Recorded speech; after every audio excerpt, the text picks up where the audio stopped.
Gisborne Peak story really started in 1976 when I bought a 12-acre block of land out here to move my family from Sunbury at the time, and the plan was to build a house, which we did, and moved up here in 78. And concurrent with that, in the same year, I planted an acre or so of Riesling grapes as a hobby. Never grown a grape in my life, although I got pretty green thumbs from other activities in my youth. We added another 6 acres to that later on. So we've got this funny L-shaped property, 18 acres of which there's now 13.5 acres of grapes. Predominant varieties Chardonnay and Pinot, both grow excellently in this location. Probably about 10 acres of the total would be to them. And then I've got a little way out of character patch, about roughly an acre of Semillon. Bloke gave me the cuttings for free in 1980, and what am I going to do? I planted them.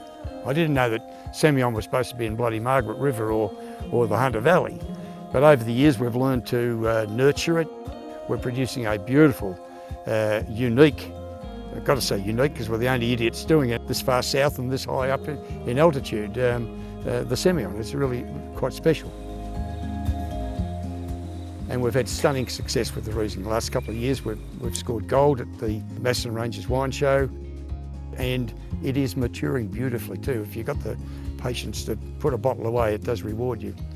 And on top of all that, just a very tiny experimental patch, about a third of an acre of Lagrine. Strangely enough, we never picked this as a vineyard site. If we did, it wouldn't be on the northeast side of the hill for a start, where we don't get the late afternoon sun. And as a comparison, Bindy's just on the other side of the hill to me, and he picks a month earlier than me because he gets the late afternoon sun. We take a bit longer to mature, and we get some lovely depth of flavour in the fruit as a result. What you do when you're farming is you have to learn to roll with the bloody punch. Your ego is zero, because that's what it's worth when it comes to trying to beat the elements. And so to me, it was a great leveller. It's kept my life in balance. I've got my professional career, which I love, but I got this thing which is an absolute passion that has kept me sane.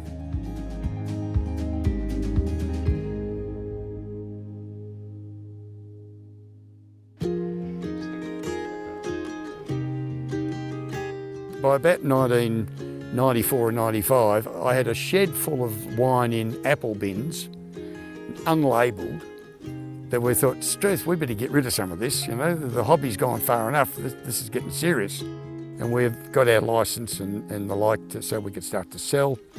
And we were selling wine from the shed at the back of the house, not from this building didn't exist until 2001.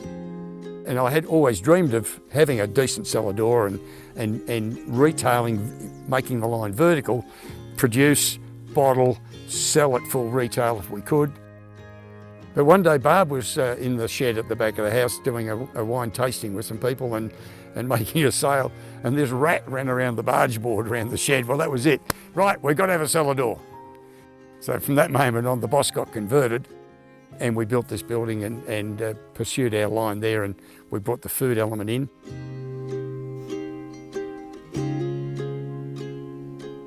And then the final development of the place was to extend the enjoyment by people being able to stay with us.